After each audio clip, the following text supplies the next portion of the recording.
ഇന്നലത്തെ ക്ലാസ്സൊക്കെ എല്ലാവരും ശ്രദ്ധയോടുകൂടി കണ്ടിട്ടുണ്ടാവും തോന്നുന്നു. അതിൽ അത്ര ബുദ്ധിമുട്ടുള്ള ടോപ്പിക്കുകളൊന്നുമില്ല. സാധാരണ ആ ക്ലാസ് കണ്ടു കഴിഞ്ഞാൽ മനസ്സിലാക്കാവുന്ന കുറച്ച് കാര്യങ്ങൾ മാത്രമേ അതിലുള്ളൂ. അപ്പോൾ അതിൽ നമ്മൾ കേട്ട കാര്യങ്ങൾ ഇതൊക്കെയായിരുന്നു. സബ്സെറ്റ്, പിന്നെ അതിൻ്റെ സിമ്പൽ, സൂപ്പർ സെറ്റ്, സബ്സെറ്റിൽ എത്ര എലമെൻറ്റ്സ് ഉണ്ടായിരിക്കും, സബ്സെറ്റുകളുടെ സെറ്റ് എന്താണ്, പിന്നെ ഇൻ്റർവെൽസ് എങ്ങനെയാണ് ഡിഫൈൻ ചെയ്യുക, പിന്നെ യൂണിവേഴ്സൽ സെറ്റ്, അങ്ങനെ വളരെ കുറച്ച് കാര്യങ്ങളാണ് നമ്മൾ ഇന്നലത്തെ ക്ലാസ്സിൽ കേട്ടത്. നമുക്ക് ഒന്നുകൂടി ആ വഴി കൂടെ ഒന്ന് പോയി നോക്കാം. അപ്പോൾ ഇവിടെ ഒരു സെറ്റ് തന്നിട്ടുണ്ട്, നോക്കൂ. സെറ്റ് എ എന്ന് പറഞ്ഞാൽ A = 1 3 5 7 എക്സിട്ര എന്നുള്ളൊരു സെറ്റ്. നമുക്കത് ഫെമിലിയർ ആണ്, നിങ്ങൾക്കറിയാം. അത് കണ്ടു കഴിഞ്ഞാൽ ഇത് ഓഡ് നാച്ചുറൽ നമ്പേഴ്സ് ആണെന്ന് അറിയാം. ഓക്കെ. ബി എന്നുള്ള സെറ്റ് ഞാൻ വേറെ ഒരെണ്ണം എടുക്കുകയാണ്. 1 2 3 4 5 എക്സിട്ര. 1 2 3 4 5 പിന്നെ എക്സിട്ര ഇട്ട് കഴിഞ്ഞാൽ പിന്നെ നമുക്കറിയാം 6 7 8 9 10 extra. That is natural numbers ആണ്. അപ്പോൾ രണ്ട് സെറ്റുകൾ ഇവിടെ ഉണ്ട്. അപ്പോൾ ആദ്യത്തെ സെറ്റ് എന്ന് പറയുന്നത് രണ്ടാമത്തെ സെറ്റിൻ്റെ ഉള്ളിൽ ഉണ്ട് എലമെൻറ്റ്സ് അല്ലേ. എയിലുള്ള 1 ബിയിലുണ്ട്, എയിലുള്ള 3 ബിയിലുണ്ട്, എയിലുള്ള 5 ബിയിലുണ്ട്, പിന്നെ എക്സിട്രയിൽ 7 ഉണ്ട്, എക്സിട്ര. എയിലുള്ള എല്ലാ എലമെൻറ്റ്സും എവിടെയുണ്ട്? ബിയിൽ ഉണ്ട്. Here all elements of A are elements in B. എയിലുള്ള എല്ലാ എലമെൻറ്റ്സും ബിയിലും എലമെൻറ്റ്സ് ആണ്. അങ്ങനെയാണെങ്കിൽ നമ്മൾ അതിനെ പറയും A is A subset of B. A ബിയുടെ സബ്സെറ്റ്, ഉപഗണം, ഗണത്തിൻ്റെ ഉള്ളിൽ കിടക്കുന്ന സെറ്റ്. ഗണം എന്നാണ് സെറ്റിനെ പറയാം. അപ്പം സബ്സെറ്റ് എന്നാണ് ആ വാക്ക്. എന്താണ് സബ്സെറ്റ്? അതിൻ്റെ ഉള്ളിലുണ്ടായിരിക്കണം. ഇപ്പോൾ ഉദാഹരണത്തിന് നമ്മളുടെ ഫാമിലിയിൽ അച്ഛൻ, അമ്മ, നമ്മളുണ്ട്, ചേട്ടനോ ചേച്ചിയോ അനിയനോ അനിയത്തി ആരെങ്കിലുമൊക്കെ ഉണ്ടാവും ഇല്ലേ? അതാണ് നമ്മുടെ ഫാമിലി. അതാണ് സെറ്റ്, നമ്മൾ എടുക്കുന്ന സെറ്റ് എന്ന് വിചാരിക്കാം. അങ്ങനെയാണെങ്കിൽ അതിലുള്ള കുട്ടികളുടെ സെറ്റ് മാറ്റി നിർത്തുകയാണെങ്കിൽ കുട്ടികളുടെ സെറ്റ് എന്ന് പറയുന്നത് ഫാമിലി എന്ന വലിയ സെറ്റിൻ്റെ ഒരു ഉപഗണമാണ്, സബ്സെറ്റാണ്. അതുപോലെ പാരൻസ്, അച്ഛനെയും അമ്മയും എടുത്തു എന്ന് വിചാരിക്കുക. അച്ഛനും അമ്മയും ആ ഫാമിലി എന്ന സെറ്റിൻ്റെ മറ്റൊരു സബ്സെറ്റാണ്. അപ്പോൾ സബ്സെറ്റ് എന്നുള്ള ഐഡിയ നിങ്ങൾക്ക് ക്ലിയർ ആവാൻ വേണ്ടിയിട്ടാണ് ഞാൻ ഇത്രയും പറഞ്ഞത്. ആദ്യത്തെ, അതായത് ഒരു സെറ്റിലുള്ള എലമെൻറ്റ്സ് എല്ലാം വേറൊരു സെറ്റിൽ ഉണ്ടാവുകയാണെങ്കിൽ ആ ആദ്യത്തെ സെറ്റിന് രണ്ടാമത്തെ സെറ്റിൻ്റെ സബ്സെറ്റ് എന്ന് നമ്മൾ വിളിക്കും. ഇതിന് സിമ്പിൾസ് ഒക്കെ ഉണ്ട്. നമുക്ക് മാത്തമാറ്റിക്സിൽ എപ്പോഴും ഷോർട്ട് വേ എന്നൊക്കെ പറയുന്നത് നമ്മുടെ സിമ്പിൾസ് ആണ്. And write it as A subset B. ഇത് നമ്മുടെ സി ഇടുന്ന പോലെയാണ്. സി അല്ല, സിക്ക് ഒരു എന്താ പറയുക, അതിപ്പോൾ ഓരോരുത്തരുടെ സി ഓരോ തരത്തിലാണ്. എങ്കിലും ആക്ച്വൽ സി എന്ന് പറയുമ്പോൾ കുറച്ചും കൂടി ഇങ്ങനെ കുറച്ചും കൂടി വലിപ്പം ഉണ്ടാവും. അതായത് വായി ഇങ്ങനെ തുറന്നിരിക്കും. ഇതങ്ങനെയല്ല, ഒരു ഒതുക്കുണ്ട്, ഒരു ഷേപ്പ് ഉണ്ട് അതിന്. A subset B. Okay, simple മനസ്സിലായി എന്ന് വിചാരിക്കണോ? ഇനി അപ്പം നമുക്കതിന് ഒരു മാത്തമാറ്റിക്കൽ ഡെഫിനിഷൻ കൊടുക്കാം. A set A is A subset of A set B. A എന്ന് പറയുന്ന സെറ്റ് ബി എന്ന് പറയുന്ന സെറ്റിൻ്റെ സബ്സെറ്റ് എന്ന് പറയണമെങ്കിൽ if every element of A is also an element of B. എയിലുള്ള എല്ലാ എലമെൻറ്റുകളും ബിയിലുണ്ടായിരിക്കണം. അതാണ് കണ്ടീഷൻ. നമുക്ക് വീണ്ടും അതിനെ മാത്തമാറ്റിക്കൽ ലാംഗ്വേജിൽ എഴുതുകയാണെങ്കിൽ, നമ്മുടെ ഭാഷയിൽ, നമ്മളിപ്പോൾ ഇത് ലാംഗ്വേജ് ഇംഗ്ലീഷായിട്ടാണ് പറഞ്ഞത്, നമുക്കിനി അത് നമ്മുടേതായ ലാംഗ്വേജിൽ, നമ്മുടെ മാത്തമാറ്റിക്കൽ സിമ്പിൾസിൽ എഴുതുകയാണെങ്കിൽ ഇങ്ങനെ വരും. If X belongs to A implies X belongs to B. എന്ന് വെച്ചാൽ എയിലുള്ള ഏതൊരു എക്സും ഇംപ്ലൈസ്, ഈ സിമ്പിൾ ഇൻഡിക്കേറ്റ് ചെയ്യുന്നത് ഇംപ്ലൈസ്, ഇതുണ്ടെങ്കിൽ അവിടെ അതുണ്ട് എന്ന മീനിങ്ങിലാണത്. ഇങ്ങനൊരു കണ്ടീഷൻ ഉണ്ടെങ്കിൽ മറ്റേ കണ്ടീഷനും ഉണ്ട്. If X belongs to A implies X belongs to B. തിരിച്ചില്ല കേട്ടോ, തിരിച്ചു പറയണമെന്നില്ല. എയിലൊരു എക്സ് ഉണ്ടെങ്കിൽ ആ എക്സ് ബിയിലും ഉണ്ടാവുകയാണ് എങ്കിൽ നമ്മൾ പറയും എ സബ്സെറ്റ് ബി. ഇഫ് എങ്ങനെ ഇത് വായിക്കേണ്ടത്? If X belongs to A implies X belongs to B, then A subset B എന്ന് നമുക്ക് പറയാം. അതുപോലെ സബ്സെറ്റ് അല്ല എന്നുള്ളതിന് നമ്മൾ ഇങ്ങനെ ഒരു സിമ്പിളാണ് യൂസ് ചെയ്യുക. അത് നമ്മൾ ഇലമെൻറ്റിലും നോട്ട് എലമെൻറ്റ് ഒക്കെ സിമ്പിൾ യൂസ് ചെയ്തില്ല. ഒരു വെട്ടിട്ടു, ആ സിമ്പിൾ എന്താണ്? ഒരു വെട്ടിട്ട് കഴിഞ്ഞാൽ not equal to, not equal to ഒരു കട്ടിങ് അല്ലേ. അപ്പോൾ if A subset and B subset, A subset B and B subset A, അവിടെ എന്താ മീൻ ചെയ്യണേ നോക്കൂ, എ ബിയിലും ഉണ്ട് ബി എയിലും ഉണ്ട്. അങ്ങനെയാണെങ്കിൽ അങ്ങനെ ഒരു സംഭവം എന്ന് പറയുമ്പോൾ രണ്ടും പരസ്പരം ഉള്ളിൽ കിടക്കണം എന്നുണ്ടെങ്കിൽ ഒന്ന് ആലോചിച്ച് നോക്കൂ, രണ്ടും ഉള്ളിലുണ്ടായിരിക്കണം. എ ബിയുടെ ഉള്ളിലുണ്ടാവണം, ബി എയുടെ ഉള്ളിലുണ്ടാവണമെങ്കിൽ എന്ത് കണ്ടീഷൻ തന്നെ പറ്റുള്ളൂ, എ ഈക്വൽ ടു ബി ആയിരിക്കണം. അവിടെ നിങ്ങൾ ആ ആരോ ഒന്ന് ശ്രദ്ധിച്ചേ, രണ്ട് സൈഡിലേക്കും ഉള്ള ആരോ ആണ് അല്ലേ. ഇതിനെ നമ്മൾ പറയും ഈഫ് ആൻഡ് ഓൺലി ഇഫ് എന്ന് വെച്ചാൽ ഇതിന് ഒരു ആരോ ഇട്ട് കഴിഞ്ഞാൽ ഇതുണ്ടെങ്കിൽ ഇതുണ്ടെന്നേ അർത്ഥമുള്ളൂ, തിരിച്ചർത്ഥമില്ല. എക്സ് ബിലോങ്സ് ടു ബി ആണെങ്കിൽ എക്സ് ബിലോങ്സ് ടു എ എന്നുള്ള മീനിങ് ഇല്ല. അപ്പോൾ ഈ വൺ സൈഡ് ഇതിവിടെ വൺ വേ ട്രാഫിക്കാണ്, ഇങ്ങോട്ടുള്ള പ്രവേശനമില്ല, ഇങ്ങോട്ട് മാത്രമേ ഉള്ളൂ. ഓക്കെ. അതേസമയം ഇവിടെ ഈ സിമ്പിളിനെ ഇത് ഇംപ്ലൈസ് എന്ന് പറയുമ്പോൾ നമ്മൾ ഇതിനെ ഈഫ് ആൻഡ് ഓൺലി ഈഫ് രണ്ട് തരത്തിൽ നോട്ട് ചെയ്യാം. ഈഫ് ആൻഡ് ഓൺലി ഈഫ് ഇങ്ങനെയും പറയും, നമ്മൾ IFF ഇങ്ങനെയും പറയും. അപ്പോൾ ഇത് ഈ സിമ്പിൾ അങ്ങോട്ടുമുണ്ട് ഇങ്ങോട്ടുമുണ്ട്. അതായത് എ ഈക്വൽ ടു ബി ആണെങ്കിൽ എ സബ്സെറ്റ് ബി യു ആയിരിക്കണം, ബി സബ്സെറ്റ് എ ആയിരിക്കണം. അതുപോലെ A subset B, B subset A ആണെങ്കിൽ A equal to B compulsory ആണ്. ഓക്കെ, ക്ലിയർ ആയി എന്ന് വിചാരിക്കണോ? From above definitions it is clear that every set A is a subset of itself. Clear അല്ലേ? A എന്ന ഒരു സെറ്റ് എടുത്തു കഴിഞ്ഞാൽ അത് അതിൻ്റെ തന്നെ സബ്സെറ്റ് ആണ് അത്രേ ആയിരിക്കുമല്ലോ. A subset A and A is equal to A. Clear അല്ലേ? അപ്പോൾ എല്ലാ സെറ്റുകളും അതിൻ്റെ തന്നെ സബ്സെറ്റ് ആണ് എന്ന് നമുക്ക് പറയാം. അൾസോ കൂടാതെ നമ്മുടെ എംപ്റ്റി സെറ്റ്, നൾ സെറ്റ് അറിയാലോ, അതിൻ്റെ ഉള്ളിൽ ആരും ഇല്ല, എലമെൻറ്റ്സ് ഒന്നും ഇല്ല. ആ സെറ്റിൽ എലമെൻറ്റ്സ് ഒന്നും ഇല്ലാത്ത സ്ഥിതിക്ക് അതും എല്ലാ സെറ്റിൻ്റെയും സബ്സെറ്റാണ്. ഇത് സാറ് ക്ലാസ്സിൽ വളരെ വ്യക്തമായിട്ട് നിങ്ങൾക്ക് പറഞ്ഞു തന്നിട്ടുണ്ട്. അതെങ്ങനെയാണ് സാറ് പറഞ്ഞു തന്നെ, എലമെൻറ്റ്സ് ഇല്ല എന്ന് കാണിച്ചിട്ടല്ല പറഞ്ഞു തന്നത്. അതായത് സബ്സെറ്റ് അല്ല, സബ്സെറ്റ് ആണ് എന്ന് ഇവിടെ പറയുമ്പോൾ എങ്ങനെയാണ് അതിൻ്റെ നെഗറ്റീവ് കണ്ടീഷൻ വരിക എന്നാണ് സാർ അവിടെ പറഞ്ഞത്. സബ്സെറ്റ് എല്ലാത്തിൻ്റെയും സബ്സെറ്റ് ആയിരിക്കും, ഏതൊരു സെറ്റിൻ്റെയും സബ്സെറ്റ് ആയിട്ടാണ്.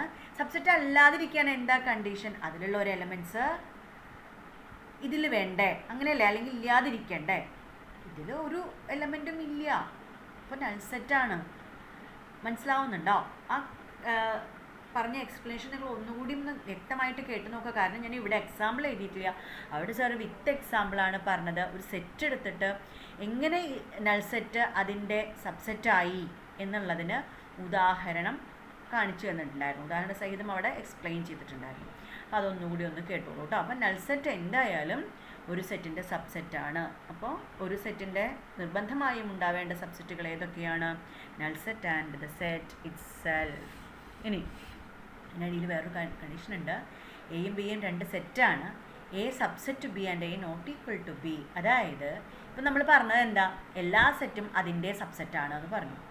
ആ സബ്സെറ്റ് ഒഴികെയുള്ള ബാക്കി സബ്സെറ്റുകളെ പറയുന്ന പേരാണ് പ്രോപ്പർ സബ്സെറ്റ്.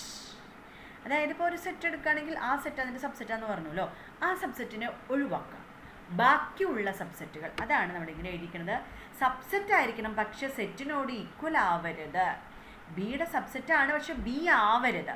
അതിനെയാണ് നമ്മൾ എന്ത് പറയുന്നത്, പ്രോപ്പർ സബ്സെറ്റ്. ബിയുടെ പ്രോപ്പർ ആയിട്ടുള്ള സബ്സെറ്റ് എന്ന് പറയും. അപ്പോൾ ബി ആണല്ലോ വലിയ സെറ്റ്, എ ചെറിയ സെറ്റ് അല്ലേ. നമ്മൾ ബി എന്ന സെറ്റിനെ എന്ത് പറയും, സൂപ്പർ സെറ്റ്. അപ്പോൾ അതിൻ്റെ സിമ്പിൾ നമ്മൾ സബ്സെറ്റിൻ്റെ സിമ്പിൾ നേരെ തിരിച്ചിട്ടതാണ്. ഓക്കെ, സബ്സെറ്റിൻ്റെ സിമ്പിൾ നേരെ തിരിച്ചിട്ടതാണ് ഇതിൻ്റെ നൊട്ടേഷൻ വരിക. എനിക്ക് തോന്നുന്നു ഇതിൻ്റെ ക്ലിയർ അല്ല എന്നല്ലേ. ഓക്കെ, ഞാനത് കറക്റ്റ് ചെയ്തിട്ട് നിങ്ങൾക്ക് വീഡിയോ അയക്കാം കേട്ടോ. കാരണം ഇവിടെ റൈറ്റിൻ്റെ ഒരു സ്പെല്ലിങ് പോയിട്ടുണ്ട്, ഇവിടെ ഈ സിമ്പിൾ നിങ്ങൾക്ക് കാണാനില്ല എങ്ങനെയാണ് എഴുതിയിരിക്കുന്നതെന്ന്. ഓക്കെ, അത് ഞാനത് കഴിഞ്ഞിട്ട് ക്ലിയർ ആക്കി തരാം കേട്ടോ. ഓക്കെ, നെക്സ്റ്റ് അടുത്ത സെറ്റ് ഓഫ് റിയൽ നമ്പേഴ്സ്. ഇത് നമുക്ക് ഫെമിലിയർ ആണ്. നമ്മുടെ natural numbers, whole numbers, integers, rationals, irrationals, real numbers, ഇതൊക്കെ നമ്മൾ കേട്ടിട്ടുള്ളതാണ്. നമ്മൾ നേരത്തെ അതായത് സെറ്റിൻ്റെ ഫസ്റ്റ് ക്ലാസ്സിൽ ഇതെല്ലാം ഞാൻ എക്സ്പ്ലെയിൻ ചെയ്യുന്നുണ്ട്. വീണ്ടും ഒന്നുകൂടി നമുക്ക് അറിയേണ്ട കാര്യം തന്നെയാണ്, ഒന്നുകൂടി നിങ്ങൾ ശ്രദ്ധിച്ചോളൂ. Natural numbers, whole numbers, integers, rational numbers. നോക്കൂ റാഷണൽ നമ്പേഴ്സ് എങ്ങനെ എഴുതിയിരിക്കണമെന്ന്. Set of all x such that x equal to P/Q രൂപത്തിലാണ്. അതിൽ പിയും ക്യൂവും എന്തായിരിക്കണം, ഇൻറ്റീജർ ആയിരിക്കണം. മുകളിൽ എഴുതുന്നതും താഴെ എഴുതുന്ന നമ്പേഴ്സും പ്രത്യേകം ശ്രദ്ധിക്കുക, ഇൻറ്റീജർ ആയിരിക്കണം. താഴെയുള്ളത് ഒരിക്കലും സീറോ ആവരുത്. സീറോ ആയിക്കഴിഞ്ഞാൽ എന്താ പ്രശ്നം? നമ്പർ നോട്ട് ഡിഫൈൻഡ് ആണ് എന്നത് തന്നെ. അപ്പോൾ നൊട്ടേഷൻ ക്ലിയർ ആയല്ലോ, ഇത് എല്ലാവർക്കും ഫെമിലിയർ ആണ്. Next set of irrationals. T എന്ന സിമ്പിളാണ് അതിനെ യൂസ് ചെയ്തിരിക്കുന്നത്. അതിൻ്റെ ഡെഫിനിഷൻ നിങ്ങളൊന്ന് നോക്കൂ എങ്ങനെയാണ് എഴുതിയിരിക്കുന്നത്. ഇതുപോലെ നമുക്കൊരു പാറ്റേൺ ഒന്നുമില്ല. റിയൽ നമ്പറിൽ ഉണ്ടായിരിക്കുകയും വേണം, റാഷണൽ നമ്പറിൽ ഉണ്ടാവുകയും അരുത്. റാഷണൽ നമ്പർ എന്ന് പറയുമ്പോഴേക്കും ഇവിടെ നിങ്ങൾ നോക്കുക, നാച്ചുറൽ നമ്പർ അതിൻ്റെ കൂടെ 0 ചേർത്തതാണ് W. അപ്പം natural number is A subset of W എന്ന് പറയാം. W ഇൻഡിജറിലേക്ക് നോക്കുമ്പോൾ ഇൻഡിജറിൻ്റെ കൂടെ നെഗറ്റീവ്സും കൂടി അല്ല, ഈ ഡബ്ല്യുവിൻ്റെ കൂടെ നെഗറ്റീവും കൂടി വന്നതാണ് ഇൻഡിജർ. അപ്പം നാച്ചുറൽ നമ്പർ ഡബ്ല്യുവിലുണ്ട്, W ഇൻഡിജറിലുണ്ട്. ഇത് P/Q ആണ്. നമുക്ക് 1 P/Q എഴുതി കൂടെ 1/1 എഴുതാം. 2 എഴുതി കൂടെ എഴുതാം 2/1. 3 എഴുതി കൂടെ 3/1. അപ്പം ഇതിനൊക്കെ നമുക്ക് ഇങ്ങനെ എഴുതാം. ഇനി ഇവിടെ W 0 എഴുതാൻ പറ്റില്ലേ? പിന്നെന്താ, 0 എത്ര പോലെ എഴുതാം നമുക്ക്? 0/1, 0/2, 0/3, 0/-1, അതൊക്കെ 0 ആണ്. അതിനെയും P/Q എഴുതാം. നെഗറ്റീവ്സിനെ എഴുതി കൂടെ അതിനെയും എഴുതാലോ. എല്ലാ നമ്പേഴ്സിനെയും നമുക്ക് P/Q രൂപത്തിൽ എഴുതാം. അതുകൊണ്ട്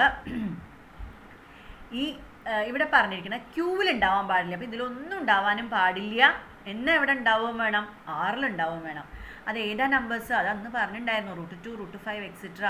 പിന്നെ നമ്മുടെ പൈ എന്ന് പറയുന്ന നമ്പർ നിങ്ങൾക്ക് ഫെമിലിയർ അല്ലേ? സർക്കിൾ വേണോ, ഒരു വൃത്തം വേണോ? വൃത്തത്തിൻ്റെ ആ റേഷ്യോ എന്ന് പറയുന്നത് പൈ ആണ്. അതൊരു പ്രത്യേക റേഷ്യോ ആണ് അത് പൈ എന്ന് പറയുന്നത്. അതിൻ്റെ ഡയാമീറ്റർ ഒരു ഫിക്സഡ് റേഷ്യോയിലാണ് വരിക, 2πr. അതുകൊണ്ടാണ് അതിൽ സർക്കംഫറൻസ് എന്ന് പറയുന്നത് എപ്പോഴും ആ ഒരു റേഷ്യോയിലാണ് വരുള്ളൂ. ഒരു കോൺസ്റ്റൻറ്റ് മൾട്ടിപ്പിൾ ആയിരിക്കും എന്നുള്ള പ്രിൻസിപ്പിളിൽ നിന്നാണ് പൈ എന്നുള്ള കോൺസ്റ്റൻ്റ് അവിടെ വരുന്നത്. അപ്പോൾ അതൊക്കെ എന്ത് നമ്പറാണ്? ഇതൊന്നും റാഷണലിൽ പെടില്ല. അതായത് ഈ കൂട്ടരൊന്നേ നമ്മൾ പറഞ്ഞ ഈ √2, √5 പൈ എന്നുള്ള ആൾക്കാരെ നമുക്ക് ഇങ്ങനെ എഴുതാൻ പറ്റില്ല. ഇങ്ങനെ എഴുതാൻ പറ്റുമോ? ഞാൻ ഇവിടെ 2 എന്ന് പറഞ്ഞാൽ 2/1 കറക്റ്റാണ്. 2ഉം 1 ഇൻഡിജറാണ്. പക്ഷെ √2 is not an integer. √2 integer അല്ല. അപ്പോൾ അതിനെങ്ങനെ എഴുതാൻ പറ്റില്ല. ക്ലിയർ ആയി എന്ന് വിചാരിക്കണം. അങ്ങനെയാണെങ്കിൽ ഇതിൽ നിന്ന് നമുക്ക് ഭംഗിയായിട്ട് ഇങ്ങനെ ഒരു പാറ്റേൺ ഉണ്ടാക്കി കൂടെ നോക്കൂ. N subset W subset set subset Q subset R. ആരാ ഏറ്റവും വലിയ ആള്? റിയൽ നമ്പേഴ്സാണ്. റിയൽ നമ്പേഴ്സിൻ്റെ സബ്സെറ്റുകളാണ് എല്ലാം. ഈ സെറ്റുകളെല്ലാം ആരുടെ ഉള്ളിൽ കിടക്കുന്നുണ്ട്? റിയൽ നമ്പറിൻ്റെ ഉള്ളിൽ കിടക്കുന്നുണ്ട്. പക്ഷേ N, W, Z, Q ഇതൊന്നും ആരുടെ സബ്സെറ്റ് അല്ല? ടിയുടെ സബ്സെറ്റ് അല്ല. ടി തിരിച്ച് ഇവരുടെയും സബ്സെറ്റ് അല്ല. പക്ഷേ ടി ആരുടെ സബ്സെറ്റാണ്? ആറിൻ്റെ സബ്സെറ്റാണ്. ഇത് ഞാൻ എഴുതിയിട്ടില്ല, പറഞ്ഞു പോണേ ഉള്ളൂ, ശ്രദ്ധിക്കുക. ഇവരാരും ടിയുടെ സബ്സെറ്റ് അല്ല, ടി ഇവരാരുടെയും സബ്സെറ്റ് അല്ല. പക്ഷേ ടി ആരുടെ സബ്സെറ്റാണ്? ആറിൻ്റെ മാത്രം സബ്സെറ്റായിട്ട് വരും. ഓക്കെ, ഇനി നമുക്ക് അടുത്തതായിട്ട് ഇൻ്റർവെൽസ് എന്ന് പറഞ്ഞാൽ ഇൻ്റർവെൽ ആവാറായി. കുറച്ച് നേരം ടീച്ചർ പറയണു, എന്നാൽ ഒരു ഇൻ്റർവെൽ എടുക്കാം. ആ ഇൻ്റർവെലല്ല ഇവിടെ നമ്മൾ കഴിഞ്ഞ ക്ലാസ്സിലൊക്കെ നിങ്ങളറിയാതെ നിങ്ങൾ കണ്ട സംഭവങ്ങൾ തന്നെയാണ്. സെറ്റ് ബിൽഡർ ഫോമിലൊക്കെ നമ്മൾ റിയൽ നമ്പറിനെ എക്സ്പ്രസ് ചെയ്യുമ്പോൾ ഇത് ഉപയോഗിച്ചിട്ടുണ്ട്. ഓക്കെ, നോക്കാം.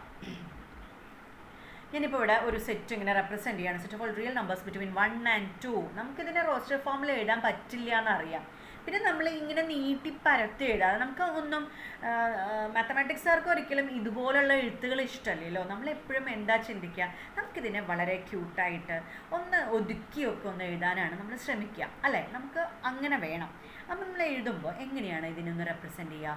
Set of all real numbers between 1 and 2 എന്ന് ഇങ്ങനെ സാഹിത്യപരമായി എഴുതുന്നതിനേക്കാൾ നമുക്കിഷ്ടം അതിനെ എങ്ങനെ എഴുതാനാണ്?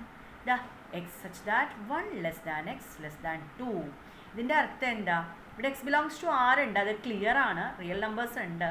പക്ഷെ ഇവിടെ നമുക്ക് വളരെ സിമ്പിളായിട്ട് ഇങ്ങനെ ഒരു ഇൻ്റർവെൽ കൊടുത്തു കഴിഞ്ഞാൽ നമുക്കതിനെ ഇതുപോലെ 2 ബ്രാക്കറ്റിൻ്റെ ഉള്ളിൽ, ആ ബ്രാക്കറ്റ് ശ്രദ്ധിക്കുക, ഇതിനെ നമ്മൾ ഓപ്പൺ ബ്രാക്കറ്റ് എന്നാണ് പറയുക. ഓപ്പൺ ആണ്. ഇങ്ങനെയുള്ള ബ്രാക്കറ്റിൻ്റെ ഉള്ളിൽ എഴുതി കഴിഞ്ഞാൽ 1നും 2നും ഇടയിലുള്ള റിയൽ നമ്പേഴ്സ് എന്നാണ് അർത്ഥം. ഇടയിൽ, അതായത് അതിൽ 1ഉം 2ഉം ഉൾപ്പെടുന്നില്ല. അപ്പോൾ അതാണ് ഇൻ്റർവെൽ. ഇതിനെ പറയുന്ന വേറൊരു പേര് തന്നെയാണ് എന്ത്? ഇൻ്റർവെൽ, റിയൽ നമ്പേഴ്സിൻ്റെ ഇൻ്റർവെൽ. അടുത്തൊരു എക്സാമ്പിൾ ഇത് ഞാനിവിടെ എഴുതിയിട്ട് നോക്കൂ. എന്താ പ്രത്യേകത? ഇവിടെ 1നും 2നും ഇടയിൽ എന്നാണ് പറഞ്ഞത്. പക്ഷേ ഇവിടെ അങ്ങനെയല്ല, നമുക്ക് അങ്ങനെ എഴുതാൻ പറ്റില്ല. കണ്ടോ, ചില കാര്യങ്ങൾ ഇങ്ങനെ ഇത് എഴുതണമെങ്കിൽ ഞാൻ എങ്ങനെ എഴുതണമായിരുന്നു? Set of all real numbers between 1 and 2 includes 1 and 2. കണ്ടോ, കുറച്ചുകൂടി ലെങ്തി ആയി. നമുക്കെപ്പോഴും ഷോർട്ടാക്കിയിട്ട് ഇതാ ഒരു വര അടിയിൽ കൊടുത്തു കഴിഞ്ഞാൽ കാര്യം കഴിഞ്ഞു. അതിനെ നമ്മൾ ഇൻ്റർവെല്ലായിട്ട് എങ്ങനെയാണ് എഴുതിയിരിക്കണത് നിങ്ങൾ നോക്കൂ. ബ്രാക്കറ്റിൻ്റെ രൂപം ഭാവമൊക്കെ മാറിയില്ലേ? എങ്ങനെയാണ് മാറിയിരിക്കണേ? അതൊരു സ്ക്വയർ ബ്രാക്കറ്റാണ്, ക്ലോസ്ഡ്. അതിനങ്ങനെ ഒരു എന്താ പറയുക, ഒരു റിജിഡ്നെസ്, സ്ട്രെങ്ത് ഫീൽ ചെയ്തു. ക്ലോസ്ഡ് ബ്രാക്കറ്റാണ്. ഓപ്പൺ ആണെങ്കിൽ ഒന്ന് തട്ടി തുറന്ന് അങ്ങനെ പോവും. അങ്ങനെയാണ്. ഇതങ്ങനെയല്ല, 1 and 2 അതിൻ്റെ ഉള്ളിൽ ഉണ്ട്, ഉറപ്പാണ്. അപ്പോൾ അതിനെ ക്ലോസ് ചെയ്തിട്ടുള്ള ബ്രാക്കറ്റാണ്. This is closed. Okay, again ഇതുപോലെ നിങ്ങൾക്ക് മാറ്റി മറിച്ച് ഉണ്ടാക്കാമല്ലോ. നോക്കൂ, 1 സൈഡ്, ഇവിടെ 2 സൈഡും ഓപ്പൺ ആയിരുന്നു, ഇവിടെ 2 സൈഡ് ക്ലോസ്ഡ് ആയി, ഇവിടെ 1 സൈഡ് ആകുമ്പോൾ നോക്കൂ, left open, right closed, semi ആയിട്ട് വരും. നെക്സ്റ്റ് തിരിച്ച്. ഓക്കെ, ഇത് കാണുമ്പോൾ തന്നെ നിങ്ങൾക്ക് ക്ലിയർ ആയിട്ടുണ്ടാവും എന്ന് വിചാരിക്കണം. നമുക്കിനി ഇതൊരു നമ്പർ ലൈനിൽ റെപ്രസെൻറ്റ് ചെയ്യുകയാണെങ്കിൽ, ഞാൻ നമ്പർ ലൈനിൻ്റെ ചെറിയ ഷോർട്ട് ഫോം എടുത്തിരിക്കണേ, എങ്ങനെയാണ് വരിക എന്നൊന്ന് നോക്കാം. ചിലപ്പോൾ പരീക്ഷയ്ക്ക് ചിത്രം തന്നിട്ടാണ് ചോദിച്ചതെന്ന് വെച്ചാൽ നിങ്ങൾ എന്താ ചെയ്യുക? ഓക്കെ, ശ്രദ്ധിച്ചോളൂ കേട്ടോ. Real line representations. Real line എന്ന് വെച്ചാൽ എന്താ? നമ്മൾ സ്കെയിൽ എടുത്ത് നീട്ടി ഒരു വര വരച്ച് രണ്ടറ്റത്തും ഒരു ആരോ കൊടുത്ത് 0 നടുക്കിൽ മാർക്ക് ചെയ്ത് 1, 2, 3 എന്ന് സ്കെയിലിൽ അടയാളപ്പെടുത്തുന്ന പോലെ അടയാളപ്പെടുത്തി പോസിറ്റീവ് സൈഡിലേക്ക് 1, 2, 3, 4 എന്നും നെഗറ്റീവ് സൈഡിലേക്ക് -1, -2, -3 എന്നും അടയാളപ്പെടുത്തി വരയ്ക്കുന്ന ആ വരയാണ് നമ്മുടെ റിയൽ ലൈൻ അല്ലെങ്കിൽ നമ്പർ ലൈൻ. ഇവിടെ ഒരു ചെറിയ സ്പെല്ലിംഗ് മിസ്റ്റേക്ക് ഉണ്ട്, അത് ശ്രദ്ധിച്ചോളൂ. ഓക്കെ, നോക്കൂ, ഞാനിവിടെ ആ റെപ്രസെൻറ്റേഷൻ തന്നിട്ടുണ്ട്. ഓപ്പൺ ഇൻ്റർവെൽ നോക്കൂ, ഇവിടെ കണ്ടു ഒരു റൗണ്ടാണ് അല്ലേ? ഇവിടെ എന്താ പറയുക, ഒരു ഹോളോ, അവിടെ ഒരു സ്പേസ് ഉണ്ട് നമുക്ക്. അപ്പോൾ അത് ഓപ്പൺ ആണ്. അപ്പോൾ ആ 2 പോയിന്റുകൾ AB എന്നാണ് ജനറലായിട്ട് എടുത്തിരിക്കുന്നത്. ആ 2 പോയിന്റ് ഇവിടെ ഉൾപ്പെടുന്നില്ല എന്ന അർത്ഥം വന്നു. ഇവിടെ ആകുമ്പോഴോ ഇവിടെ ക്ലോസ്ഡ് ആണ്. അപ്പോൾ ഇത് കണ്ടോ, ഇത് നമ്മൾ ഡാർക്കൺ ചെയ്തു ഈ ഭാഗം. ഓക്കെ, അതുപോലെ ലെഫ്റ്റ് ഇവിടെ നോക്കൂ, ഇത് നമ്മൾ ഡാർക്കൺ ചെയ്തു. ഓക്കെ, ഇത് രണ്ടും ക്ലോസ് ചെയ്തിരിക്കുന്നു. അപ്പോൾ ഈ നമ്പർ ലൈനിൽ നമ്മൾ ആ ഇൻ്റർവെല്ലിൽ ഇപ്പോൾ നമ്മുടെ നമ്പേഴ്സ് ഇപ്പോൾ 1, 2, 3, 4 അങ്ങനെയൊക്കെ ആണെങ്കിൽ, ഉൾപ്പെടുന്നതാണെങ്കിൽ നമ്മൾ ആ ഭാഗം കറുപ്പിക്കും, ഉൾപ്പെടാത്തതാണെങ്കിൽ നമ്മൾ അതിനൊരു ഡോട്ട് കൊടുത്തിട്ടാണ് ഇടുക. ഇത് ക്ലിയർ ആയി എന്ന് വിചാരിക്കണോ? കൂടുതൽ എക്സ്പ്ലനേഷൻ വേണ്ടല്ലോ, അത് എഴുതിയെടുത്താൽ മതിയോ? ഇനി ഇതിൽ നമ്പർ ഇവ തമ്മിലുള്ള അകലം എന്ന് പറയുന്നത് ഇതിൻ്റെ രണ്ടാമത്തേതെന്ന് ആദ്യത്തേത് കുറച്ച് കഴിഞ്ഞാൽ അതിനെ ആ ഇൻ്റർവെല്ലിൻ്റെ ലെങ്ത്ത് എന്നുകൂടി പറയും. നമ്മൾ എക്സാമ്പിൾസ് നോക്കാം. അതായത് നമ്മൾ ഇതുവരെ എടുത്തതിൻ്റെ എക്സാമ്പിൾസ് ആണ് കേട്ടോ. ഇതിൽ കുറച്ച് എന്താ പറയുക, സബ്സെറ്റ് എഴുതാനാണ് പറഞ്ഞേക്കുന്നത്. നൾസെറ്റിൻ്റെ സബ്സെറ്റ്, സെറ്റ് 1ൻ്റെ സബ്സെറ്റ്, സെറ്റ് 1, 2ൻ്റെ സബ്സെറ്റ്, സെറ്റ് 1, 2, 3യുടെ സബ്സെറ്റ്. ഇത് നിങ്ങൾ ക്ലാസ് കേട്ട കുട്ടികളാണെങ്കിൽ ഇത് നിങ്ങൾക്ക് ക്ലിയർ ആണ്. 5യുടെ ഫൈവ് എന്ന് പറയാൻ പാടില്ല, ഞാൻ തെറ്റി പറഞ്ഞതാണ്. എംപ്റ്റി സെറ്റ് എന്ന് തന്നെ അതിന് പറയാൻ പാടുള്ളൂ. 5 എന്നുള്ളത് തെറ്റായി പോലും പറയരുത്. 5 എന്നുള്ളത് ഒരു ഗ്രീക്ക് ആൽഫബറ്റാണ്. This is not a Greek alphabet, this only a simple for representing empty set. രണ്ടും തമ്മിലുള്ള നൊട്ടേഷൻ വളരെയധികം വ്യത്യാസമുണ്ട്. Okay, this is always called as empty set. നിങ്ങൾ ഒരിക്കലും ഇതിനെ മറ്റേ പേരിട്ട് വിളിക്കരുത്. എംപ്റ്റി സെറ്റ് എന്ന് മാത്രമേ ഇതിനെ പറയാവൂ. ഓക്കെ, എംപ്റ്റി സെറ്റിൻ്റെ നൾസെറ്റിൻ്റെ സബ്സെറ്റ് എന്താ പറയുക, അല്ലെങ്കിൽ എംപ്റ്റി സെറ്റിൻ്റെ സബ്സെറ്റ്, അതിൽ ആരും ഇല്ല. പിന്നെ നമുക്ക് വേറെ അടുത്ത് എഴുതാണ്ടോ? ഇല്ല. അപ്പോൾ അത് തന്നെയുള്ളൂ, അത് മാത്രമേ ഉള്ളൂ. നൾസെറ്റ് മാത്രമാണ് നൾസെറ്റിൻ്റെ സബ്സെറ്റ്. ഓക്കെ, അടുത്ത ആൾ 1 ആണ്. 1-നോ ഒരാളല്ലേ ഉള്ളൂ, അപ്പോൾ അയാൾ അതിൻ്റെ സബ്സെറ്റാണ്. അയാൾ മാത്രം തന്നെയല്ലേ ഉള്ളൂ, പിന്നെ വേറെ എഴുതാൻ പറ്റില്ലല്ലോ. പിന്നെ നമ്മുടെ സന്തത സഹചാരിയായ നൾസെറ്റും. അടുത്ത സെറ്റ് 1, 2 നിങ്ങൾ തന്നെ ഒന്ന് പറഞ്ഞു നോക്കൂ. നമുക്ക് എങ്ങനെ എടുക്കാം? നൾസെറ്റ് ഉണ്ട്, സെറ്റ് 1, 2 ഉണ്ട്. ഓക്കെ, രണ്ടെണ്ണം സംബന്ധിച്ചു. പിന്നെ നമുക്ക് എങ്ങനെ എഴുതാം?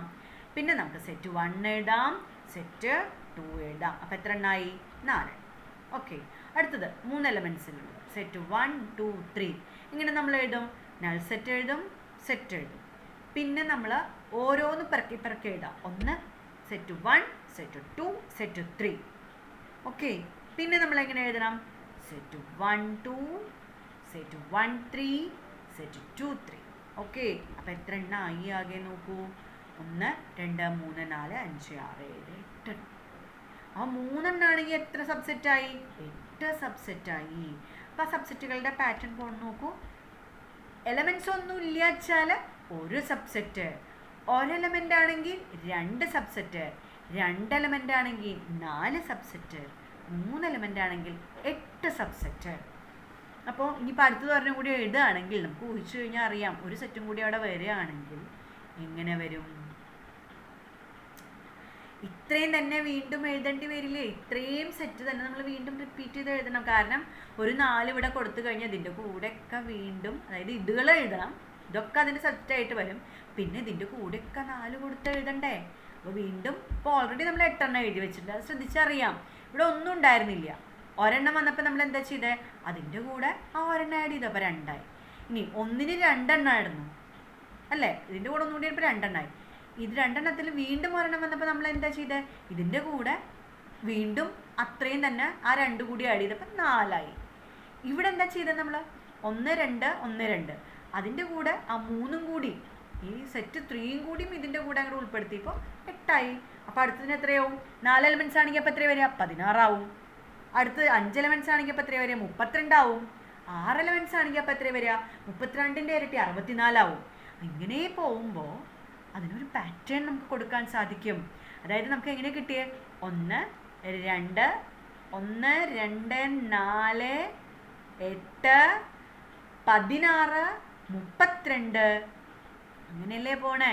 അതായത് ഒരു ജോമെട്രിക് പ്രോഗ്രഷനിലാണ് പോകുന്നത്, 2ൻ്റെ മൾട്ടിപ്പിൾ ആയിട്ടാണ് പോകുന്നത്. അപ്പം നമുക്ക് അതിൻ്റെ എണ്ണം കൃത്യമായി നിർവചിക്കാൻ സാധിക്കും. എങ്ങനെ? 2n എന്ന രൂപത്തിൽ.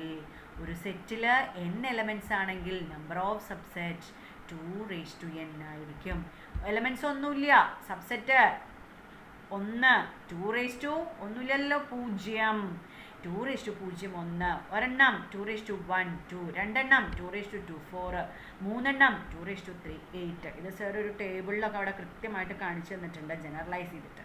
ഇനിയിപ്പോൾ ഇത്ര എഴുതുന്നുള്ളൂ. അടുത്തതായിട്ട് നമുക്ക് അതിൻ്റെ കൂടെ കൂട്ടിച്ചേർത്ത് പറയാനുള്ള ഒരു സംഗതി എന്താണെന്ന് വെച്ചാൽ, നമ്മൾ സബ്സെറ്റ് ഡിഫൈൻ ചെയ്തപ്പോൾ അവിടെ തന്നെ ഞാൻ പ്രോപ്പർ സബ്സെറ്റ് എന്താണെന്ന് പറഞ്ഞിട്ടുണ്ടായിരുന്നു. അപ്പോൾ നോക്കൂ, ഞാനിവിടെ പറഞ്ഞുതരാം.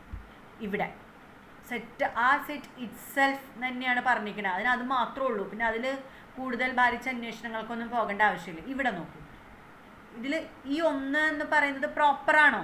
അല്ല, സബ്സെറ്റ് ആവണം, ഈക്വൽ ആവരുതെന്നാണ് പറഞ്ഞേക്കണേ. അപ്പം നൾ സെറ്റ് മാത്രമേ ഉള്ളൂ. അപ്പോൾ ഒരു പ്രോപ്പർ സബ്സെറ്റ്. ഇതിലേതൊക്കെയാണ് പ്രോപ്പേഴ്സ്? ഇത് പ്രോപ്പർ, ഇത് പ്രോപ്പർ, ഇത് പ്രോപ്പർ. ഇത് പ്രോപ്പറാണോ? അല്ല, അയാളെ മാറ്റി. 3 ഉള്ളൂ. ഇവിടെ ഏതാ പ്രോപ്പർ? ആ സെറ്റിനെ മാറ്റി 7. അതായത് നമുക്ക് എന്താ മനസ്സിലായേ? സബ്സെറ്റ് 1 കുറച്ചാൽ മതി എന്ന് മനസ്സിലായല്ലേ? ആകെയുള്ളതിൽ നിന്നും 1 കുറച്ചു കഴിഞ്ഞാൽ പ്രോപ്പർ സബ്സെറ്റിൻ്റെ എണ്ണം കിട്ടുമെന്ന് മനസ്സിലായി. അപ്പോൾ number of proper subset 2n ആണ്. Number of proper subset 2n -1 അടുത്തത് പവർ സെറ്റ്. പവർ സെറ്റ് എന്ന് പറഞ്ഞാൽ നല്ല പവറാണ് സെറ്റ് എന്ന് വെച്ചാൽ, ഇപ്പം നമ്മൾ പഠിച്ച അതേ കാര്യം തന്നെ. ഒരു സെറ്റിൻ്റെ എല്ലാ സബ്സെറ്റുകളും കൂടിയിട്ട് വലിയൊരു ബ്രാക്കറ്റിൻ്റെ ഉള്ളിൽ, അതായത് കേളി ബ്രാക്കറ്റിൻ്റെ ഉള്ളിൽ, ബ്രേസസിൻ്റെ ഉള്ളിൽ ഉൾപ്പെടുത്തി കഴിഞ്ഞാൽ അതിനെ പറയുന്നതാണ് പവർ സെറ്റ്. പവർ സെറ്റ് എങ്ങനെ എഴുതണ്ടേ? ഒരു സെറ്റിൻ്റെ എക്സാമ്പിൾ ഞാൻ എക്സിബിറ്റ് ചെയ്തിട്ടില്ല, അതുകൊണ്ടാണ് ഒന്നുകൂടി ഊന്നി പറയുന്നത്. ഒരു സെറ്റ് നൊട്ടേഷൻ ഇടുന്നു, അതിൻ്റെ ഉള്ളിൽ ഈ സെറ്റുകളെയൊക്കെ പറക്കി എഴുതണം. അതായത് A = സെറ്റ് 1 ആണെങ്കിൽ അതിൻ്റെ പവർ സെറ്റ് എന്ന് പറഞ്ഞാൽ സെറ്റ് ഓഫ് ഓൾ സെറ്റ് ഇടുക ആദ്യം, എന്നിട്ട് നൾ സെറ്റ് സെറ്റ് 1. ഓക്കെ, അങ്ങനെ എഴുതിയാലാണത് പവർ സെറ്റ് ആവുക. വായിച്ചു നോക്കിക്കോളൂ. Set of all subset of A set is called power set and denoted as P of A. ഒരു സെറ്റിന് n എലമെൻറ്റ്സ് ഉണ്ടെങ്കിൽ പവർ സെറ്റിൽ 2n എലമെൻറ്റ്സ് ആണുള്ളത്. വീണ്ടും നമ്മുടെ മാത്തമാറ്റിക്കൽ സിമ്പിൾ ഉപയോഗിച്ചു. നമ്പർ ഓഫ് n ആണെങ്കിൽ number of P of A = 2n. ഇനി യൂണിവേഴ്സൽ സെറ്റ് നമുക്കൊരു പ്രത്യേക സാഹചര്യത്തിൽ അത് നമുക്ക് പിന്നീട് ഉപയോഗപ്രദമാകുന്ന ഒരു കാര്യമാണ്. എന്താണിതെന്നുള്ളത് നമ്മൾ കൺസിഡർ ചെയ്യുന്ന, നമ്മളൊരു പർട്ടിക്കുലർ കോണ്ടെക്സ്റ്റിൽ കൺസിഡർ ചെയ്യുന്ന സെറ്റുകളുടെ എല്ലാം സൂപ്പർ സെറ്റായിട്ട് വരുന്ന സെറ്റിനെയാണ് നമ്മൾ യൂണിവേഴ്സൽ സെറ്റ് എന്ന് പറയുന്നത്. അതിനെ U എന്ന സിമ്പൽ ഉപയോഗിച്ചിട്ടാണ് നമ്മൾ സൂചിപ്പിക്കുക. ഫോർ എക്സാമ്പിൾ, നമ്മൾ നാച്ചുറൽ നമ്പേഴ്സും ഓൾ നമ്പേഴ്സും എടുക്കുകയാണെങ്കിൽ നിങ്ങൾക്ക് വേണമെങ്കിൽ സെഡിനെ അതിൻ്റെ യൂണിവേഴ്സൽ സെറ്റാക്കാം, അല്ലെങ്കിൽ റാഷണൽ നമ്പേഴ്സിനെ അതിൻ്റെ യൂണിവേഴ്സൽ സെറ്റാക്കാം, അതുമല്ലെങ്കിൽ റിയൽ നമ്പേഴ്സിനെ അതിൻ്റെ യൂണിവേഴ്സൽ സെറ്റാക്കാം. ഓക്കെ, ഈ 2-3 പ്രോബ്ലംസ് ആണ്, വലിയ ബുദ്ധിമുട്ടൊന്നുമില്ല. നോക്കൂ, null set A = 1 3, B = 1 5 9, C = ഇങ്ങനെ സെറ്റ് കൊടുത്തിട്ടുണ്ട്. ഇൻസെർട്ട് അപ്രോപ്രിയേറ്റ് സിമ്പിളാണ്. നൾ സെറ്റ് ബിയിലുണ്ടോ എന്നാണ് ചോദ്യം. നൾ സെറ്റ് ഇതിൽ എലമെൻ്റ് സബ്സെറ്റ് ആണോ? സബ്സെറ്റ് അല്ലേ? സബ്സെറ്റ് അല്ലേ? നൾ സെറ്റ് എല്ലാവരുടെയും സബ്സെറ്റ് ആണോ ചോദിക്കാണ്ടോ? ഇല്ല. എ ബിയുടെ സബ്സെറ്റ് ആണോ എന്ന്? എ ബിയുടെ സബ്സെറ്റ് ആണോ? സൂക്ഷിച്ചു നോക്കൂ. 1 ഉണ്ട് എയിൽ, 1 ബിയിലുണ്ടോ? ശരിയാണല്ലോ. 3 എയിൽ 3 ഉണ്ട്, പക്ഷെ ബിയിൽ 3 ഇല്ല. അപ്പോൾ സബ്സെറ്റ് ആവുമോ? ഇല്ല. ഇവിടെ ഇൻസെർട്ട് ചെയ്യേണ്ട symbol not A subset. A ഇനി സീലുണ്ടോ നോക്കൂ. എ ആരാ? 1 എടുത്തു. സീലാ 1 ഉണ്ട്. ശരിയാണ് 3. 3ഉം സീലുണ്ട്. ഓക്കെ, ഇനി ഒന്നും നോക്കാനില്ല. എ സിയുടെ സബ്സെറ്റാണ്. ബിയോ 1 ഉണ്ടോ? ഓ ദേ 1 ഇവിടെ കിടപ്പുണ്ടല്ലോ. 5 ഉണ്ടോ? ഓ ദേ 5 കിടക്കുന്നുണ്ടല്ലോ. 9 ഉണ്ടോ? 9 എന്താ ഇവിടെ കിടക്കുന്നുണ്ടല്ലോ. ഓക്കെ, ബിയും സബ്സെറ്റാണ്. Null set subset. A subset അല്ല, കാരണം അവിടെ എഴുതിയിട്ടുണ്ട് 3, 4 സബ്സെറ്റാണ്. അടുത്തത് ഒരു ചോദ്യം, A E I O U B A B C D. A ബിയുടെ സബ്സെറ്റാണോ? ബി എയുടെ സബ്സെറ്റാണോ? എന്തുകൊണ്ട്? എ ബിയുടെ സബ്സെറ്റാണോ? ദേ ഇ നോക്കൂ. എ ഉണ്ട്, നോക്കണ്ട. ഇ ഇവിടെ ഉണ്ട്, ഇവിടെ ഇല്ല. അപ്പോൾ എ ബിയുടെ സബ്സെറ്റ് അല്ല. ഇവിടെ തിരിച്ച് ബി ഇവിടെ ഉണ്ട്, ബി ഇവിടെ ഇല്ല, സബ്സെറ്റ് അല്ല. അപ്പോൾ രണ്ടും അങ്ങോട്ടും ഇങ്ങോട്ടും സബ്സെറ്റ് അല്ല. ഇൻ്റർവെല്ലായിട്ട് എഴുതാനാണ് പറഞ്ഞേക്കണം. ഇൻ്റർവെല്ലൊക്കെ നമ്മളിപ്പോൾ കണ്ടതാ. X less than or equal to 10. ഇത് നമ്മളവിടെ കണ്ടില്ലല്ലോ, ഒരു സൈഡേ ഉള്ളല്ലോ. ഇനിയിപ്പോൾ എന്താ ചെയ്യുക? എൻ്റെ അർത്ഥം ആലോചിച്ച് നോക്കിയേ. 10നേക്കാൾ ചെറുത് എന്ന് പറയുമ്പോൾ നമുക്ക് അറിയില്ല എവിടെ വരെയാണെന്ന് അവർ പറഞ്ഞിട്ടില്ല. അപ്പം നമുക്ക് അനന്തകോടി എല്ലാം എടുക്കാം. അപ്പം നമ്മൾ ഇൻ്റർവെൽ എങ്ങനെ എഴുതും? -∞ to 10. അടുത്തത് ഗ്രേറ്റർ ദാൻ -3. -3യേക്കാൾ വലുതാവണത്രേ. ഇവിടെ less than or equal to 10 വന്നതുകൊണ്ടാണ് ക്ലോസ് ആയത് കേട്ടോ. ഇവിടെയോ -3യേക്കാൾ വലുതാവണം. അപ്പം -3യിൽ തുടങ്ങാം. -3നെ കൂട്ടണോ? വേണ്ട, കൂട്ടണ്ട. അവിടെ ഗ്രേറ്റർ ദാൻ മാത്രമേ ഉള്ളൂ അല്ലേ. കൂട്ടണമെങ്കിൽ ഇതുകൂടി വേണം. അപ്പം നമുക്ക് ഓപ്പൺ ഇൻ്റർവെൽ -3 to അവസാനിക്കുന്നുണ്ട്. എവിടെയാണെന്ന് അറിയില്ല. അപ്പോൾ ഇൻഫിനിറ്റി. അടുത്ത ആളിനെ നോക്കൂ. നമ്മളിങ്ങനെ കണ്ടിട്ടില്ലല്ലോ അല്ലേ. നമ്മൾ നേരത്തെ കണ്ട് ഇൻ്റർവെല്ലിൽ മുഴുവൻ തിരിച്ചല്ലേ വന്നിരുന്നത്. ഇതിപ്പോൾ എന്താ ആകെ ഒരു പ്രശ്നം? ഇത് നന്നായി ആലോചിച്ചാൽ മതി. 25 greater than X greater than 12. എന്താ ഇപ്പോൾ 25നേക്കാൾ വലുതോ? അങ്ങനെയല്ല ഇതിൻ്റെ അർത്ഥം. ആ എക്സ് എന്ന് പറയുന്നതിൻ്റെ വില അതിനേക്കാൾ കൂടുതലാണത്രേ 25. എക്സിൻ്റെ വില 12നേക്കാൾ കൂടുതലാണത്രേ. അതായത് എക്സ് എന്ന് പറഞ്ഞാൽ 12നേക്കാൾ കൂടുതലുമാണ്, 25നേക്കാൾ ചെറുതുമാണ്. അപ്പം എങ്ങനെ വരും? കണ്ടോ, തിരിച്ചു വരും. ഇതിങ്ങനെ ബൈ ഹാർട്ട് ചെയ്യുന്ന ആൾക്കാരൊക്കെ എന്താ ചെയ്യുന്ന അറിയുന്നില്ല. 25 അവിടെ ഈക്വൽ ടു ഉണ്ട്, 12 അപ്പുറത്ത് ഈക്വൽ ടു ഇല്ല. എന്നാൽ ശരി, കെട്ടെ 25 ക്ലോസ്ഡും 12 അപ്പുറത്തും. അതാണോ ഇൻ്റർവെല്? അല്ല, അതിന് പ്രത്യേക സ്ഥാനം തന്നെ കൊടുക്കണം. ഏതാണ് വലുത്, ഏതാണ് ചെറുത്? നമ്മളിങ്ങനെ ഓർഡേർഡ് പെയർ എഴുതുമ്പോൾ കൃത്യമായിട്ട് അതിന് സ്ഥാനമുണ്ട്, വലിപ്പച്ചെറുപ്പങ്ങളുണ്ട്. നമ്മൾ ഓർഡേർഡ് പെയറിൽ ഓക്കെ. റിയൽ ലൈനിൽ ഒരിക്കലും ഓർഡേർഡ് പെയർ 2, 1 എന്ന് എഴുതാൻ പറ്റില്ല. അതെവിടെ വരിക? റിയൽ ലൈനിൽ പറ്റില്ല, അത് പ്ലെയിനിലാണ് വരിക. ആ പോയിന്റ് എടുക്കുമ്പോൾ എവിടെ വരിക? പ്ലെയിനിലാണ്. ഇത് നമ്മൾ ഈ ഇൻ്റർവെല്ലിൽ എങ്ങനെ എഴുതുന്നത്? ഇതും നമ്മൾ ഓർഡേർഡ് പെയർ വേറെ വരും. അതും ഇതും കൂടി കൺഫ്യൂസ്ഡ് ആവരുത് കേട്ടോ. കാർട്ടീഷ്യൻ കോർഡിനേറ്റിൽ 4, 5, 5, 6 അത് വേറെ സംഗതി. ഇത് നമ്മുടെ ഇൻ്റർവെല്ലാണ്. ഇൻ്റർവെൽ റിയൽ ലൈനിനെ റെപ്രസെൻറ്റ് ചെയ്യുന്ന ഇൻ്റർവെല്ലാണ് ഇത്. പ്രത്യേകം ശ്രദ്ധിക്കാം. ഓക്കെ, അടുത്തത് എയും ബിയും സിയും 3 സെറ്റാണ് അത്രേ. തന്നിരിക്കുന്ന കണ്ടീഷൻ നോക്കൂ. എ ബിയുടെ ഉള്ളിലെ അംഗമാണ്. മനസ്സിലായോ? അംഗമാണ്, അംഗം, മെമ്പറാണത്രേ. സബ്സെറ്റ് അല്ലാന്ന്, ഉപഗണമല്ലാന്ന്. ഇതെന്താപ്പോൾ ഇത് ഉപഗണവും അംഗവും തമ്മിൽ വ്യത്യാസം ഉണ്ട്. ഉപഗണവും അംഗവും തമ്മിൽ വ്യത്യാസം ഉണ്ടേ. മനസ്സിലായില്ല? അത് ശ്രദ്ധിക്കണം.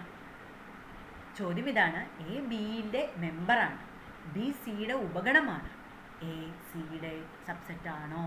ഒരു എക്സാമ്പിളാണ് കൊടുക്കാൻ പറഞ്ഞിട്ട് അവർ നോക്കിക്കോളൂ.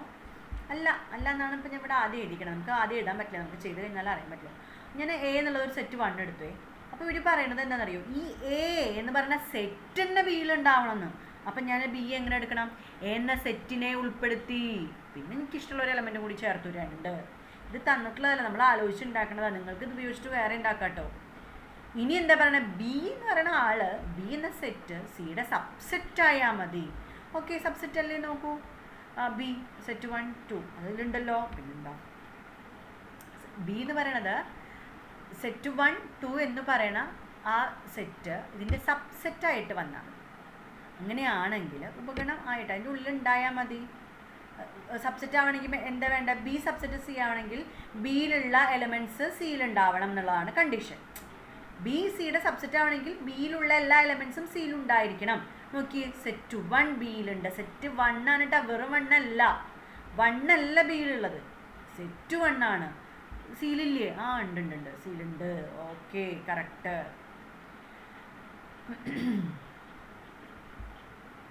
ഇനി 2 ബിയിലുണ്ട്, സീലില്ലേ? ആ ഉണ്ടല്ലോ. പിന്നെന്താ ബി സബ്സെറ്റ് ചെയ്യാം. എ പക്ഷെ ബിയുടെ സബ്സെറ്റ് ആണോ എന്ന് പറയാമോ നിങ്ങൾക്ക്? എ ബിയുടെ സബ്സെറ്റ് ആണോ? എ ബിയുടെ സബ്സെറ്റ് ആവണമെങ്കിൽ എന്താ കണ്ടീഷൻ? എയിലുള്ള എല്ലാ എലമെന്റ്സും ബിയിൽ ഉണ്ടായിരിക്കണം. എയിലുള്ള എലമെന്റ് ആരാണ്? എയിലുള്ള എലമെന്റ് 1 മാത്രമാണ്. ബ്രാക്കറ്റിനെ മാറ്റി നിർത്തൂ. ബ്രാക്കറ്റ് എടുക്കുമ്പോൾ അതിനെ സെറ്റ് എന്ന് വായിക്കും നമ്മൾ. എ സെറ്റ് 1 എന്ന് പറഞ്ഞാൽ അതിൻ്റെ അർത്ഥം 1 മെമ്പർ. ഓക്കെ, പക്ഷെ ഇവിടെ 1 അല്ല മെമ്പർ. ബിയിൽ 1 മെമ്പർ ഇല്ല. ബിയിൽ ആരാ മെമ്പർ? സെറ്റ് 1 ആണ്. അതായത് എ ആണ് മെമ്പർ. അപ്പോൾ എ ബിയുടെ സബ്സെറ്റ് ആണോ? അല്ല. എ സിയുടെ സബ്സെറ്റ് ആണോ? അല്ല. മനസ്സിലായി എന്ന് വിചാരിക്കുന്നു. കുറച്ച് കൺഫ്യൂസിങ് ആണ്. നന്നായി ശ്രദ്ധിച്ചാൽ അത് കിട്ടുള്ളൂ കേട്ടോ. ഓക്കെ, അപ്പം നമ്മുടെ ക്ലാസ് തൽക്കാലം ഇവിടെ ഞാൻ അവസാനിപ്പിക്കുകയാണ്. നന്നായി കേൾക്കുക. ഇതിൽ കുറച്ച് കൺഫ്യൂഷൻ വരാനുള്ളത് ഇങ്ങനത്തെ ചോദ്യങ്ങളാണ്. ഇപ്പോൾ ലാസ്റ്റ് ഡിസ്കസ് ചെയ്തപ്പോൾ നിങ്ങൾക്ക് ആകെ കൂടി വട്ടായിട്ടുണ്ടാവും. Set 1 subset element. അപ്പോൾ ആ സംഭവങ്ങളൊക്കെ ഒന്ന് തറോ ആക്കിയിട്ട് നോട്ട് എഴുതുക. നോട്ട് എഴുതി കഴിഞ്ഞിട്ട് നമ്മൾ ഹോംവർക്ക് തരും. ആ ഹോംവർക്ക് ഭംഗിയായിട്ട് ചെയ്യുക. ഏറ്റവും അവസാനം ഇന്നലെ ലാസ്റ്റ് രാമചന്ദ്രൻ സാർ തന്ന എക്സസൈസും കൂടി ചെയ്യുക. എന്നിട്ട് നോട്ട് ബുക്ക് ഭംഗിയായിട്ട് അവിടെ വയ്ക്കുക. ഞാൻ നിങ്ങൾക്ക് ഇന്ന് കഴിഞ്ഞ് നാളെ വൈകുന്നേരം എനിക്ക് സമയം കിട്ടുകയാണെങ്കിൽ ഞാൻ ആൻസേഴ്സ് ഡിസ്കസ് ചെയ്യാം. അതായത് ഇന്ന് തരുന്ന ഹോംവർക്കിൻ്റെ ആൻസേഴ്സ് ഡിസ്കസ് ചെയ്ത് തരാം. നിങ്ങൾ നോട്ട് കറക്റ്റ് ചെയ്യുക കേട്ടോ. ഓക്കെ.